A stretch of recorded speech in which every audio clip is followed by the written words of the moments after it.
வணக்கம். இது தமிழங்கா செய்திகள். முதலில் தலைப்புச் செய்திகள். தமிழர் தாயக கடற்பகுதியில் மறைந்து கிடக்கும் பொக்கிஷம். பணக்கார நாடாக மாறப்போகும் இலங்கை. பிமல், திலித், உதய உள்ளிட்ட சிலருக்கு ஏற்பட்டுள்ள பாரிய நெருக்கடி. எரிபொருள் விநியோகத்துக்கான QR பயன்பாடு தொடர்பில் அரசாங்கம் வெளியிட்டுள்ள தகவல். கோட்டாபய ராஜபக்சவிடம் போலீசார் விசாரணை. 2027 நோக்கி தீவிரமடையும் விசாரணை. காணாமல் ஆக்கப்பட்டோர் விவகாரத்தில் அனுர அரசு. மஹிந்தவின் உகண்டா பணத்தை தேடும் பிக்கு. கொழும்பு பேருந்து நிலையத்தில் சிக்கிய 1029 பேர். கோர விபத்தில் சிறுமி பரிதாப பலி. சாரதி கைது. யாழ் சிறைச்சாலைக்கு சென்ற நீதியமைச்சர். பலப்படுத்தப்பட்டுள்ள பாதுகாப்பு. தந்தை அழைத்துச் சென்று தாக்கிய காவல்துறை. காவல் நிலையத்திற்கு சென்று மகன் செய்த செயல். முச்சக்கர வண்டி சாரதிகளின் வயதில்லை அரசாங்கம் வெளியிட்டுள்ள தகவல். முக்கிய நாடொன்றில் இருந்து புதிய குறைந்த கட்டண விமான சேவை ஆரம்பம். நிறைவு பெற்றது. மஹிந்தானந்தவுக்கு எதிரான மற்றொரு விசாரணை. குற்றப்பத்திரிகை தாக்கல். ஈரானில் அதிகரிக்கும் மரண தண்டனைகள். ட்ரம் கடும் கண்டனம். விடுதியிலிருந்து அழுகி வீங்கிய நிலையில் மீட்கப்பட்ட சடலம். பத்மேவின் கைபேசிகளில் மறைந்திருந்த 9 அரசியல்வாதிகளின் தகவல்கள். CID அறிக்கை. சமூக ஊடகங்களில் பரவும் காணொளி குறித்து IGPயின் பணிப்புரைக்கு அமைய விசாரணை. மன்னார் படுகையில் 2 பில்லியன் பீப்பாய் பெட்ரோலும் 9 டிரில்லியன் கனஅடி இயற்கை எரிவாயுவும் இருப்பதற்கான ஆதாரங்கள் கண்டுபிடிக்கப்பட்டதாக இலங்கை பெட்ரோலிய வளங்கள் மேம்பாட்டு ஆணையத்தின் பணிப்பாளர் நாயகம் நீல்டி சில்வா தெரிவித்தார். இதுவரை மேற்கொள்ளப்பட்ட ஆய்வுகளின் தரவுகள் மூலம் இந்த இருப்பு உள்ளதென்று நம்புவதாகவும் அவர் குறிப்பிட்டார். இலங்கை பெட்ரோலிய கூட்டுத்தாபன தலைமையகத்தில் இடம்பெற்ற ஊடகவாளர் சந்திப்பின் பொழுதே நீல்டி சில்வா இதை தெரிவித்தார். இந்த எண்ணெய் மற்றும் எரிவாயு அளவுகளின் அடிப்படையில் அதன் வணிக ரீதியான மதிப்பை கணிப்பிட முடியும். உண்மையில் இந்த மதிப்பீடு மாறக்கூடியது. அத்துடன் எண்ணெய் மற்றும் எரிவாயுவின் அளவு இதைவிட அதிகமாக இருக்கும். மன்னார் படுகையில் எண்ணெய் மற்றும் எரிவாயு குறித்து முன்னர் மேற்கொள்ளப்பட்ட ஆய்வின் போது இயற்கை எரிவாயு மற்றும் திரவங்களை கண்டறிய முடிந்தது. இதன் மூலம் பெட்ரோலிய அமைப்பு காணப்படுவதை உறுதிப்படுத்தியுள்ளது. ஒப்பீட்டளவில் பெரிய பரப்பளவை உள்ளடக்கும் வகையில் ஆய்வுகள் மேற்கொள்ளப்படாததால் நவீன புவிசார் ஆய்வு தொழில்நுட்ப முறைகள் மூலம் தரவுகளை சேகரிக்கவும் தரவுகளை விளக்குவதற்கும் சர்வதேச நிறுவனங்களுக்கு இது ஒரு நல்ல வாய்ப்பாகும் என்றும் அவர் மேலும் தெரிவித்துள்ளார். உயிர்த்த ஞாயிறு தாக்குதல் தொடர்பிலான வழக்கு தொடர்பில் பொய்யான தகவல்களை வெளியிட்டு நீதிமன்றத்தை அவமதித்த குற்றச்சாட்டில் பல அரசியல் பிரமுகர்கள் மற்றும் முக்கியஸ்தர்கள் மீது கோட்டை நீதவான் பசன் அமரசேன மேன்முறையீட்டு நீதிமன்றில் முறைப்பாடொன்றை தாக்கல் செய்துள்ளார். முன்னாள் அமைச்சர் பிமல் வீரவன்ச, முன்னாள் அமைச்சர் உதய கம்மன்பில, நாடாளுமன்ற உறுப்பினர் திலித் ஜெயவீர, முன்னாள் ஜனாதிபதி கோட்டாபய ராஜபக்சவின் முன்னாள் செயலாளர் சுகிஸ்வர பண்டார, ஸ்ரீலங்கா மக்கள் கட்சியின் தலைவர் அசங்க நவரத்ன மற்றும் சிரேஷ்ட விரிவாளர் மஹிந்த பத்ரன் ஆகியோருக்கு எதிரான குற்றச்சாட்டுகள் சுமத்தப்பட்டன. நீதிமன்றில் நிலுவையில் உள்ள வழக்கு தொடர்பாக குறித்த நபர்கள் நீதிமன்றத்தை அவமதிக்கும் வகையிலான கருத்துக்களை வெளியிட்டுள்ளமை ஆரம்பகட்ட அவதானிப்பில் தெரிய வந்துள்ளதாக கோட்டை நீதவான் மேன்முறையீட்டு நீதிமன்றத்துக்கு எழுத்து மூலம் அறிவித்துள்ளதாக தெரிவிக்கப்பட்டுள்ளது. மத்திய கிழக்கு மோதல் இன்னும் முடிவுக்கு வராததால் எரிபொருள் விநியோகத்துக்கான QR குறியீட்டு முறையை அரசாங்கம் தொடர்ந்து நடைமுறைப்படுத்தும் என அமைச்சரவை பேச்சாளரும் அமைச்சருமான நலிந்த ஜெதிச தெரிவித்தார். அரசாங்க தகவல் திணைக்களத்தில் இடம்பெற்ற ஊடகவாளர் சந்திப்பில் அவர் இதனை தெரிவித்தார். மேற்காசியாவில் தொடரும் நெருக்கடிகள் மற்றும் கோர்முஸ் நீரிடை தொடர்பான நிச்சயமற்ற தன்மை என்பன உலகளாவிய எரிபொருள் விலைகள் மற்றும் விநியோகத்தில் தொடர்ந்து தாக்கத்தை ஏற்படுத்தி வருகிறது. இதன் காரணமாக மக்களின் அன்றாட வாழ்க்கைக்கு இடையூறு ஏற்படாத வகையில் எரிபொருள் விநியோகத்தை முறையாக நிர்வகிப்பதற்கு QR முறை தொடர்ந்து நடைமுறையில் இருக்கும் என்று தெரிவிக்கப்பட்டுள்ளது. முன்னாள் ஜனாதிபதியின் செயலாளர் சுகிஸ்வர பண்டார கைது செய்யப்பட்டமை தொடர்பாக முன்னாள் ஜனாதிபதி கோட்டாபய ராஜபக்சவிடம் போலீசார் வாக்குமூலம் பதிவு செய்துள்ளனர். ரணிலின் ஆட்சி காலத்தில் ஜனாதிபதி செயலகத்தில் திட்ட பணிப்பாளராக பணியாற்றிய சுகிஸ்வர பண்டார ஜனாதிபதியின் செலவினங்களின் கீழ் 2 சம்பளங்கள் பெற்றுக்கொண்ட குற்றச்சாட்டில் கடந்த ஜூன் 18 கைது செய்யப்பட்டார். சுகிஸ்வர பண்டார மேற்கொண்ட பதவிகளை வகித்த காலத்தில் அரச வாகனங்கள் துஷ்பிரயோகம் செய்யப்பட்டது மற்றும் ஊழியர்கள் அரசியல் நடவடிக்கைகளுக்காக பயன்படுத்தப்பட்டார்கள் என்ற குற்றச்சாட்டு குறித்து மத்திய குற்றப்புலனாய்வு பிரிவு விசாரணைகளை நடத்தி வருவதாகவும் தெரிவிக்கப்பட்டுள்ளது. காணாமலாக்கப்பட்ட தமது உறவுகளுக்கான நீதியை தேடும் பயணமும் அந்த குடும்பங்களின் பொருளாதாரத்தை மேம்படுத்துவதற்கான வாழ்வாதார உதவிகளை வழங்கும் செயற்பாடுகளும் சமாந்தரமாக முன்னெடுக்கப்பட வேண்டும் என வடமாகாண ஆளுநர் தெரிவித்தார். சர்வதேச காணாமலாக்கப்பட்டோர் தினத்தை முன்னிட்டு காணாமல் போன ஆட்கள் பற்றிய அலுவலகத்தால் ஏற்பாடு செய்யப்பட்ட நிகழ்வு நேற்று யாழ்ப்பாணம் மாவட்ட செயலகத்தில் நடைபெற்றது. இந்நிகழ்வில் கலந்து கொண்டு உரையாற்றும் போதே ஆளுநர் இந்த விடயத்தை தெரிவித்துள்ளதாக கூறப்படுகிறது. பல ஆண்டுகளாக தங்களின் உறவுகளை தேடி தவிக்கும் குடும்பங்களின் வலியை நாம் முழுமையாக உணர்கிறோம். ஜனாதிபதி அனுகுமார திசாநாயக்க தலைமையிலான தற்போதைய அரசாங்கம் காணாமல் ஆக்கப்பட்டோர் விவகாரத்துக்கு அதிக முன்னுரிமை வழங்கி செயற்பட்டு வருகிறது. அதன் வெளிப்பாடாகவே காணாமல் போன ஆட்கள் பற்றிய அலுவலகத்தின் செயற்பாடுகளுக்கு தேவையான நிதி ஒதுக்கீடுகள் தொடர்ச்சியாக வழங்கப்பட்டு வருவதாகவும் அவர் இதன்பொழுது சுட்டிக்காட்டினார். உயிர்த்த ஞாயிறு தாக்குதல் தொடர்பான வழக்குகள் மிகவும் தீவிரமாக விசாரணை செய்யப்பட்டு வருகின்ற நிலையில் அடுத்த மாதம் மக்களுக்கான தீர்ப்பு வழங்கப்பட உள்ளதாக தெரிவிக்கப்பட்டுள்ளது. அதேபோன்று கொழும்பு புறக்கோட்டையில் புதிதாக அமைக்கப்பட்ட பேருந்து நிலையத்தில் குற்றச்செயலில் ஈடுபடுவோருக்கு எதிராக வழக்கு தாக்கல் செய்யப்படுவதோடு அவர்களின் குற்றச்செயல்கள் பதிவு செய்யப்பட உள்ளதாக தெரிவிக்கப்பட்டுள்ளது. கிளீன் ஸ்ரீலங்கா திட்டத்தின் கீழ் நடவடிக்கை தீவிரப்படுத்தப்பட்டுள்ள நிலையில் பலாலி காணி விவகாரம் தொடர்பில் மக்கள் தொடர்ந்து போராட்டங்களில் ஈடுபட்டு வருகின்றனர். மக்களின் கோரிக்கைகளுக்கு உரிய தீர்வை வழங்க முடியாத நிலையும் ராணுவத்தினரின் நடவடிக்கைகளுக்கு எதிராக உரிய பதிலடி கொடுக்காத நிலையும் ஏற்பட்டுள்ளதாக சுட்டிக்காட்டப்பட்டுள்ளது. மேலும் இதுவரை நாட்டின் பல்வேறு பிரச்சினைகள் தொடர்பில் குரல் கொடுக்காத சில அரசியல் தலைவர்கள் மாகாண சபை தேர்தல் விரைவில் நடத்தப்படும் என்று அறிவிக்கப்பட்டுள்ளதை தொடர்ந்து அனுர அரசாங்கத்திடம் கேள்விகளை எழுப்பி வருவதை அவதானிக்க முடிவதாக தெரிவிக்கப்பட்டுள்ளது. அடம்பன் பகுதியில் இடம்பெற்ற விபத்தில் சிறுமி ஒருவர் உயிரிழந்தார். இந்த விபத்து நேற்று மாலை அடம்பன் காவல்துறை பிரிவுக்குட்பட்ட விடத்தல் தீவு 10ஆம் பிரிவின் கிளை வீதியில் இடம்பெற்றுள்ளது. இவ்வாறு உயிரிழந்தவர் விடத்தல் தீவு பகுதியைச் சேர்ந்த 7 வயதுடைய சிறுமி ஆவார். வீதியொன்றில் உளவு இயந்திரம் மோதி பலத்த காயமுற்ற சிறுமியொருவர் பள்ளமடு வைத்தியசாலையில் அனுமதிக்கப்பட்ட போது உயிரிழந்தார். 32 வயதுடைய உளவு இயந்திரத்தின் சாரதி கைது செய்யப்பட்டுள்ளதாக காவல்துறையினர் தெரிவிக்கின்றமை குறிப்பிடத்தக்கது. யாழ்ப்பாணத்துக்கு உத்தியோகபூர்வ விஜயத்தை மேற்கொண்ட நீதி மற்றும் தேசிய ஒருமைப்பாட்டு அமைச்சர் கர்ஷன நாணயக்கார யாழ்ப்பாண சிறைச்சாலையின் செயற்பாடுகள் மற்றும் நிலைமைகளை நேரில் கண்காணிப்பதற்காக கள விஜயம் ஒன்றை மேற்கொண்டிருந்தார். இதன்போது சிறைச்சாலை அதிகாரிகளுடன் கலந்துரையாடிய அமைச்சர் கடந்த காலங்களில் சிறைச்சாலைகளில் ஏற்பட்ட பல்வேறு பிரச்சினைகளை கருத்தில் கொண்டு மாவட்ட அரசாங்க அதிபர் தலைமையில் சம்பந்தப்பட்ட படை மற்றும் காவல்துறை அதிகாரிகள், துறைசார் திணைக்கள அதிகாரிகள் உள்ளிட்ட அனைவரையும் ஒன்றிணைத்து குறைந்தது 2 மாதங்களுக்கு ஒருமுறை கலந்துரையாடலை நடத்தி அவசர நிலைமைகளுக்கு ஒருங்கிணைந்து முகம் கொடுக்கும் வகையில் செயற்பட வேண்டும் என்று கேட்டுக் கொண்டார். அத்துடன் சிறைச்சாலைகளுக்கு தேவையான அனைத்து வசதிகளும் ஏற்படுத்திக் கொடுக்கப்பட வேண்டியதன் அவசியத்தையும் அமைச்சர் வலியுறுத்தியுள்ளார். தொடர்ந்து சிறைச்சாலையின் பல்வேறு பகுதிக்கும் நேரில் சென்று அங்குள்ள நிலைமைகளை பார்வையிட்ட அமைச்சர் கைதிகளுடன் கலந்துரையாடினார். இதன்போது சிறைச்சாலையின் வளங்கள், கைதிகள் எதிர்நோக்கும் பிரச்சினை மற்றும் சவால்கள் குறித்தும் அவர் இதன்பொழுது கேட்டறிந்து கொண்டதாகவும் தெரிவிக்கப்பட்டுள்ளது. சமூக ஊடக காணொலிகளில் ஒன்று பரவியதைத் தொடர்ந்து அம்பலாங்கொட காவல் நிலையத்தில் காவலில் வைக்கப்பட்டுள்ள நபரொருவர் காவல்துறை அதிகாரிகளால் தாக்கப்பட்டதாக கூறப்படும் குற்றச்சாட்டு குறித்து விசாரணைகள் ஆரம்பிக்கப்பட்டுள்ளன. ஆகஸ்ட் மாதம் 24ஆம் தேதி இரவு வீடொன்றுக்கு அருகில் வைத்து தனது தந்தையிடம் தேசிய அடையாள அட்டையை கேட்டபோது அதை உடனடியாக காண்பிக்க முடியாததால் அவர் காவல் நிலையத்துக்கு அழைத்துச் செல்லப்பட்டு அந்த நபரின் மகன் குற்றம் சாட்டினார். அடையாள அட்டையை எடுத்து காட்டுவதற்காக அருகிலுள்ள வீட்டிற்கு அதிகாரிகளை அழைத்துச் செல்ல தனது தந்தை முன் வந்த போதிலும் அவரை ஆபாச வார்த்தையால் திட்டி தாக்கியதாக குறிப்பிட்டார். மேலும் காவல் நிலையத்திலும் தனது தந்தை தாக்கப்பட்டதாகவும் துப்பாக்கியை காட்டி மிரட்டப்பட்டு உடனடியாக மருத்துவ சிகிச்சை பெற அனுமதிக்கப்படவில்லை என்றும் அவர் குற்றம் சாட்டினார். காவல்துறை சம்பவம் குறித்து வேறு விதமான விளக்கத்தை அளித்துள்ளது.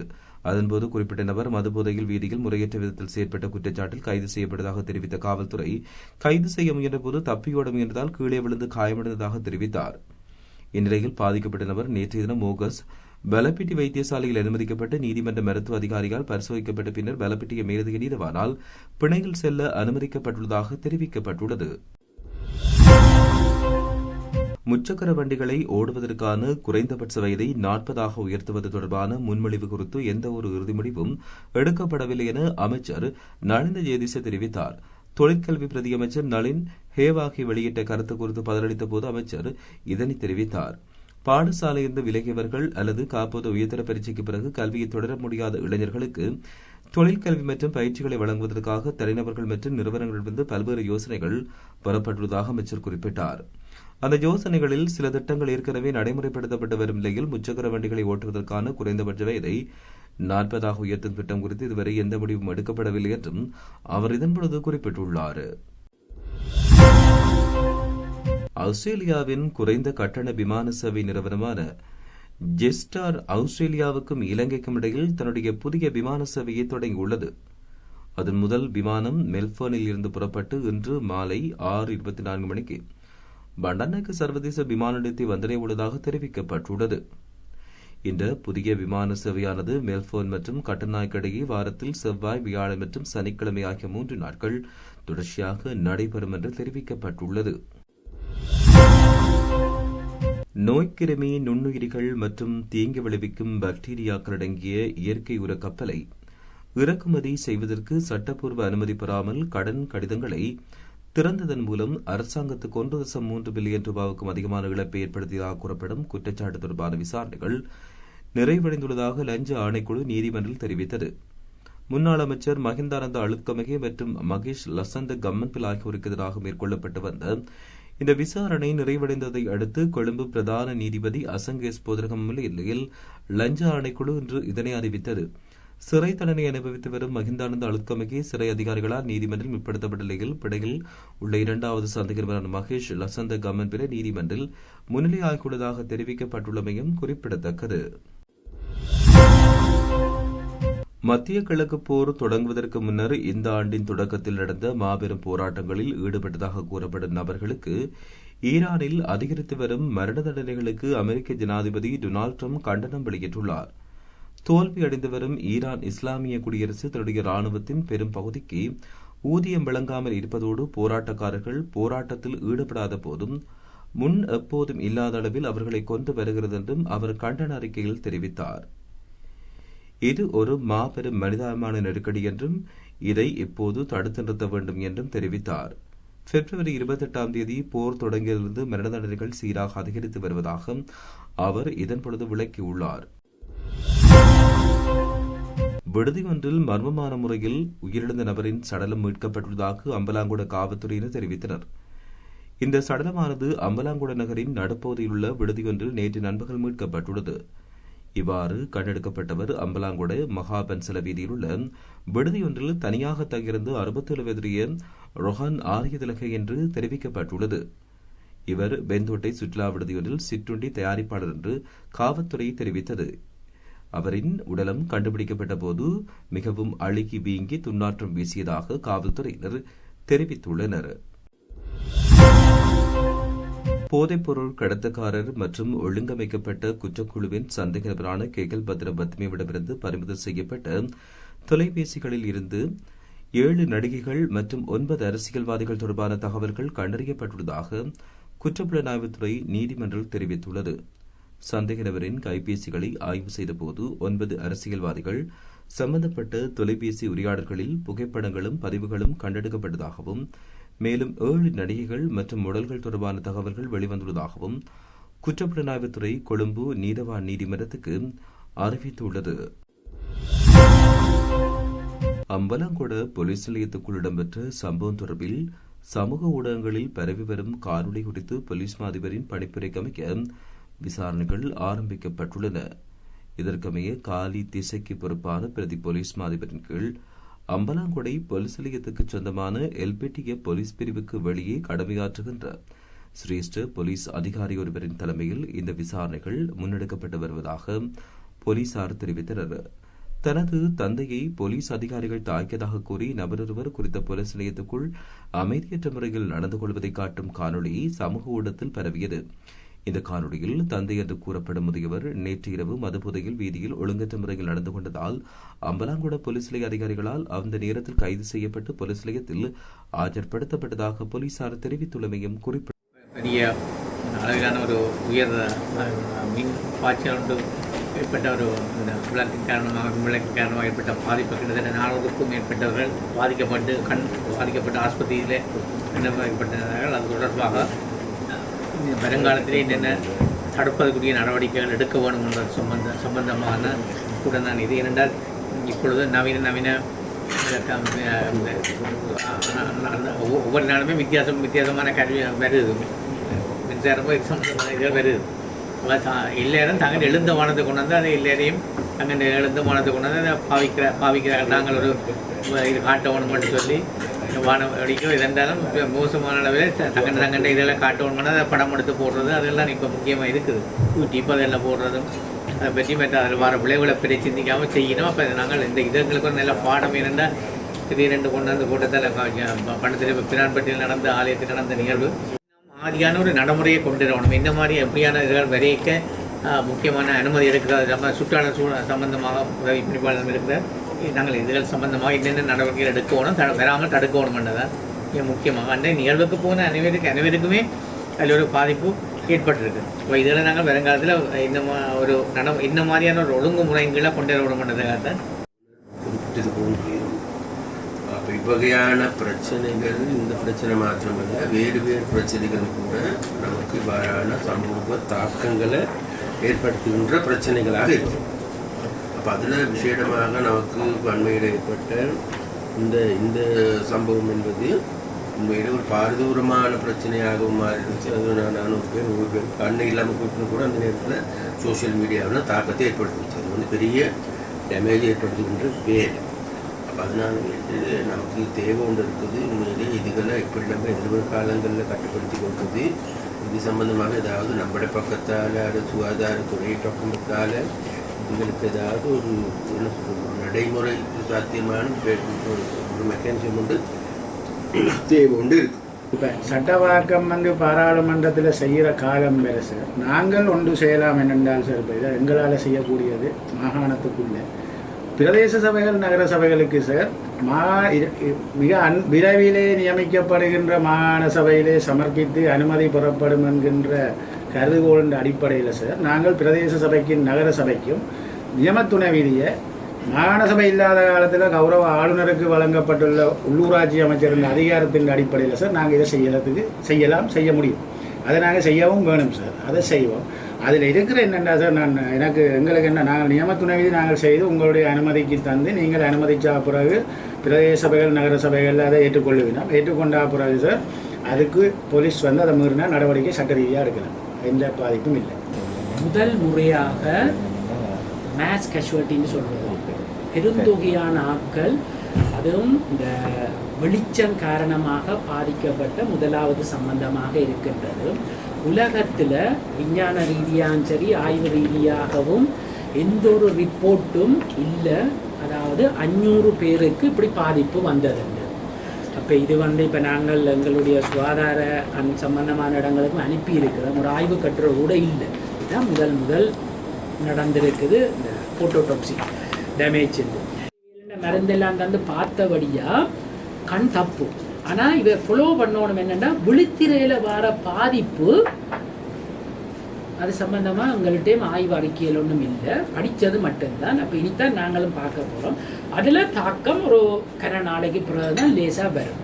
அதில் ஒரு கொஞ்சம் பேர் ரிக்கவர் பண்ணிவிடும், கொஞ்சம் பேர் ரிக்கவர் பண்ணாயிடும். ஆனால் என்ன பொறுத்தவரையில் இது நாங்கள் வடிவாக அந்த ஆன்டி ஆக்சிடென்ட்ஸ் எல்லாம் கொடுத்தபடியாக ஒரு பாதிப்பும் வராது என்ற ஒரு நம்பிக்கை இருக்குது.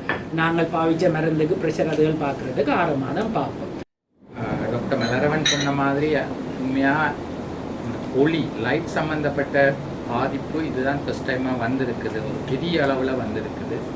ஒளி சவுண்டை பொறுத்த வரைக்கும் உண்மையாக இந்த CEA சென்ட்ரல் என்வரன்மெண்டல் அத்தாரிட்டி ஒன்று இருக்குது. அது பார்லிமெண்ட்டுக்களால் அந்த என்னென்ன அளவில் எந்தெந்த இடத்துல என்னென்ன அளவு ஒளி பாதிக்கலாம் அந்த ஹேர்ட்ஸ் எல்லாம் அது அதுலேயே அப்படியே எல்லாம் இருக்குது. ஏல போட்டாலே எல்லாம் வடிவாக வருது. முனிசிபல் கவுன்சில் ஏரியாக்கள் எவ்வளவு, ஸ்கூலுக்கு கிட்ட சைலண்ட் ஜோனில் எவ்வளவு, இண்டஸ்ட்ரியல் அங்காள பக்கங்கள் எவ்வளவு டெசிபிளுக்கு அது போகலாம். அதோட பஸ்ஸுக்குள்ளே பப்ளிக் பஸ்ஸுக்குள்ளே எவ்வளவு அப்படியான எல்லாம் அது ஒரு அளவுலையும் இருக்கும். முனிசிபல் கவுன்சிலில் எடுத்தோம்னா டே டைமில் 63 டெசிபிள் மட்டும்தான் செய்யலாம். நைட் டைமில் 50 டெசிபிள். ஸ்கூல் அதுகள் ரெண்டு சொன்னால் 50 டெசிபிளும் 45 டெசிபிளும் இப்படியான அளவுகள் இருக்குது. அப்போ இதில் நாங்கள் எல்லாம் லோ வச்சிருந்தாலும் அதை நடைமுறைப்படுத்துகிறோமான்றது தான் எங்களுக்கு முக்கியம். அதுதான் எங்களுக்கு இப்போ கோயிலோ அல்லது கோயிலுக்கிட்டவோ முனிசிபல் ஏரியாவில் முதல் பெர்மிஷன் எடுத்துட்ட சின்ன கோயில் எல்லாம் இருக்குது. நாங்கள் இங்கே எடுக்க வேண்டியது 2 ஃபோக்கஸ் மெயினாக. ஒன்று இந்த ஒளி தொடர்பான கட்டுப்பாடுகள் தொடர்பான நாங்கள் ரெகுலேட்டரி மெஷர்ஸ் எடுக்கிற அதே வேளை நாங்கள் என்னோட கலப்படம் இல்லாத ஆன்மீக கலாச்சாரத்தையும் யாழ் மாவட்டத்தில் கட்டியெழுப்போம். அதாவது தொன்மையான கலப்படம் இல்லாத ஆன்மீக கலாச்சாரத்தை இப்போ கலப்படம் மிக்க தான் மாறிக்கொண்டிருக்குது. அதை அவாய்ட் பண்ணுறதுக்குரிய இனிஷியேட்டிவ். தேங்க்யூ. இப்போ நாங்கள் ஒரு மெக்கானிசம் வச்சிருக்கிறோம். பிரதேச கிராம அளவில் சொல்லியிருக்கோம். நான் அதை சொல்லி பொலிசுக்கும் சொல்லியிருக்கோம். அதாவது ஒரு இடத்துல ஸ்பீக்கர் சவுண்ட் பிரச்சனை இருக்குன்னு பப்ளிக்கோ அல்லது நீங்களும் அறிஞ்சால் கம்ப்ளைண்ட் பண்ணினால் எந்த நேரம் இருந்தாலும் போய் போலீஸில் என்ட்ரி போடுறதுக்குரிய ஏற்பாடு இருக்குது. சில வழியில் அந்த கிராம அளவில் அந்த பிரிவில் வசிக்காத காரணம் பல இடங்கள் இருக்கிறபடியால் அந்த பிரிவில் இருக்கிற ஒரு உத்தியோகத்தருக்கு அந்த பவரை சமத்துவ உத்தியோகத்தர் பெரும்பாலும் இருக்கிறார் இல்லை போல் யாரோ ஒரு உத்தியோகத்தருக்கு அந்த பவரை கொடுத்து இப்போ ஓரளவுக்கு அது கேஸுங்களுக்கு ரிப்போர்ட் பண்ணி கொண்டு வேண்டிய மந்த்லி எவ்வளோ செய்யணும். தீர்ப்புகளும் வழங்கப்படும். அதை அடிப்படையாக வச்சு தற்போது சென்ட்ரல் என்விரான்மெண்டல் அத்தாரிட்டி ஒரு கம்யூனிட்டி நாய்ஸ் ரெகுலேஷனை ப்ரிப்பேர் பண்ணி கொண்டு இருக்கிறோம். இப்போ நீங்கள் இதன்றதையும் அதுக்கு சப்போர்ட் நான் உங்களுக்கு எடுத்து தரலாம். உங்களோட இதுலேயும் அது வரும் வரையும் அது பார்லிமெண்ட்டில் பாஸ் பண்ணி வெளியால் வரணும். ஏன்னா இது இவ்வளோ காலம் இருக்கிற ஒளிமட்டங்கள் நகரசபை பிரதேச சபை இருக்கிற ஒளிமட்டங்கள் தொழிற்சாலைகளுக்கு மட்டும்தான் அது மட்டுப்படுத்தப்படும். அதை நாங்கள் கம்யூனிட்டி நாய்ஸுக்கு அப்ளை பண்ணிடலாம். அந்த இது இருக்கிறபடி இப்போ நாங்கள் இப்போ எல்லா இடம் இது பிரச்சனையாக இருக்கிறபடி இப்போ கம்யூனிட்டி நாய்ஸுக்கு அதுக்குரிய இது ரெகுலேஷன் பாஸ் பண்ணப்படுறது. அதுவரையும் நீங்கள் உள்ளூராட்சி மன்றங்கள் அந்த இது நடவடிக்கை எடுக்கலாம். இது ஒளி சம்பந்தப்பட்டது பெரிய அளவில் மிக விரைவில் அந்த ஒழுங்கு விதி பார்லிமெண்டத்தில் சமர்ப்பிக்கப்பட இருக்கு. யானை கொண்டு வரதாக இருந்தால் வெட்டினரி டிபார்ட்மெண்ட்டில் பெர்மிஷன் எடுக்கிறது. அங்கே ஒரு வெட்டினரி டீம் ஸ்டாண்ட் பை அனுப்பினோம் இந்த மயக்க மருந்துகள் இன்ஜெக்ஷனோட. இப்போ ஏதாவது ஒரு யானைக்கு மதம் பிடிச்சி குழம்புதுன்னா உடனடியாக அந்த இன்ஜெக்ஷனை ஏற்றி உடனே அதை கண்ட்ரோலுக்குள்ளே கொண்டு வரது. அப்படி ஒரு ஏற்பாட்டோடு தான் உண்மையிலே அந்த யானை ஒரு பெரியாராவுக்கோ ஒரு வைபவத்துக்கு கொண்டு வரலாம். ஆனால் இங்கே எந்த ஒரு அனுமதியோ எந்த ஒரு வெட்டினரி டிபார்ட்மெண்ட்டோ எந்த ஒரு அனுமதியும் இல்லாத வருது. இப்போ தாவடியில் ஒரு கோயிலில் நடந்தது சார், ஒரு லேடி ஒரு பெண்மணிக்கு அந்த கால் யானை மிதித்து முழங்காலுக்குள்ளே அம்புட்டேட் பண்ணியிருக்கு.